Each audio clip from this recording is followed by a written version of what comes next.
Magandang umaga po sa ating lahat. Ako po si Z dito sa aking channel, Z's Haven. Kung natatandaan niyo po, yung pinakaunang video ko, aking premiere was the Winter Garden Tour. Pinakita ko po kung ano po yung mga tumutubo sa bagong garden dito sa Phoenix area noong winter, or actually winter pa rin po technically dito sa Phoenix area. Nagsimula po akong mag-garden last year noong kasagsagan ng COVID lockdowns. Medyo naboboard po ako sa loob ng bahay. Wala pong magawa, nanonood ng TV, ayaw ko po ng ganun. Sa days off ko, nanonood ng TV, nagbabasa, nagpa-play ng music. Kaso nakaka-board din na nasa loob lang ng bahay, walang preskong hangin. Lalabas naman po ako, hindi po maayos ang nakikita ko dahil although meron kaming swimming pool, pero hindi po medyo maganda sa paningin ko yung aming backyard. So nag-decide po kami na i-convert po ang aming backyard into something na pwede pong, ma-enjoy namin habang tinatawag natin staycation. Hindi kami lumalabas, hindi kami nagbabakasyon malayo or out of town. Dati gusto po namin mag out of town kapag days off ko. Sa mga hindi nakakaalam pala, I know I mentioned it in my previous videos, full-time nurse din po ako. So kapag day off, lalabas sana, kaso nag-COVID, so nasa bahay lang po kami. Kaya naisipan po namin na i-convert namin ang backyard namin. Kung nakikita nyo, bago po yung gazebo sa likod. Syempre, itong garden ko. Nagsimula po akong mag-garden, container lang po. Mga warm crops. Pero it was too warm na or hot sa Phoenix nung time na yun. Kaya konti lang po ang nag-survive or namunga. Meron din po ako mga na-harvest. Kasi during that time, hindi din po ako nakakapag-take ng pictures or videos kasi nakatuon po ako sa pag-garden. Excited ako. Bumili ako ng seeds. 99% po sa aking halaman, tinanim ko po from seeds. Bumili po ako ng parang shelving rack. Ginawa ko po siyang seedling rack. Doon po ako nagtatanim ng aking seeds at nagpapatubo, growing with the grow lights.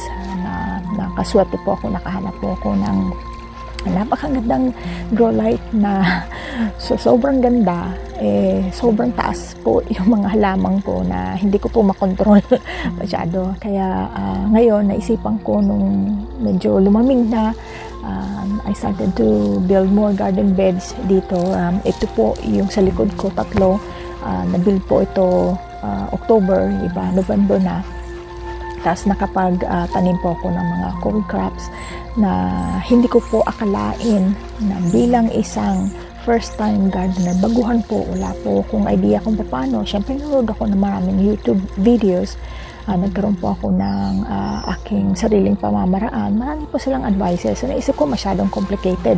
So, gumawa ako ng paraan na pinadali ko lang dahil busy rin po ako bilang nurse.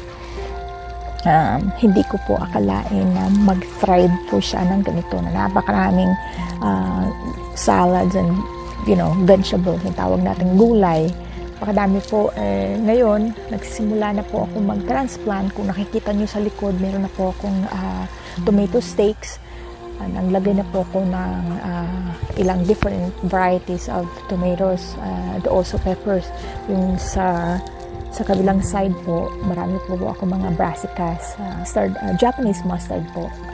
Meron mga broccoli, different kinds of kales, meron akong cauliflower, marami po ako mga different kinds of lettuce, onions, carrots. Meron po akong video, may papakita po doon kung ano po yung growing sa garden ko right now. Meron na po akong mga nasimulang mga sunflower seeds. Actually, they're seedlings now na itatanim ko soon.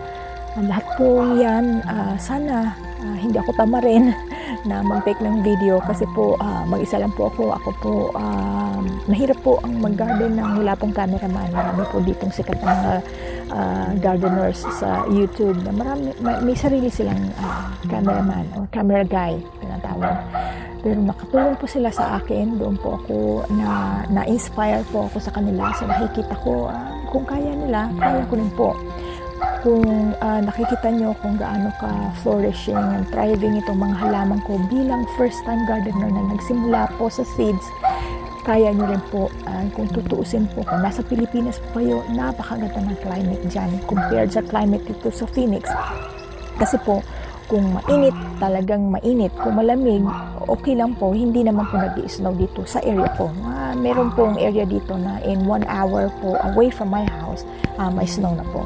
So, sana sundan niyo po ako and hindi po ako YouTuber talaga, nagsisimula pa lang, hindi po ako marunong mag-edit dahil dito sa kung paano po namin na-convert itong backyard. Doon po ako natuto, talagang pinilit ko sarili ko na gumamit ng simpleng software lang sa aking MacBook na naging successful naman. It turned out to be good. Marami rin po nag-compliment. Maraming salamat sa mga nanood. At ito po ay parang katuwaan. Pero kung sa iba nga katuwaan, mas nanood ako, natuto ako. Ngayon natuwa rin po ako. Sana kung kayo po ma-inspire po sa mga nagawa ko bilang first time gardener, sa simula pwede nyo gawing katuwaan. Tapos katulad ko, ang katuwaan naging seryoso na. Naisip ko na palakihin itong aking garden at sana po sundan niyo po ako. At kung ano po ang gusto nyong itanong, huwag po kayong mahiyang mag-leave ng comment. Itanong niyo po kasi hindi ko alam kung ano talagang topic na aking i-discuss. Pero nais ko pong mag-share sa inyo sa aking mga natutunan. Kung pwede rin po mag-like and subscribe po and then click that notification bell para po masundan nyo.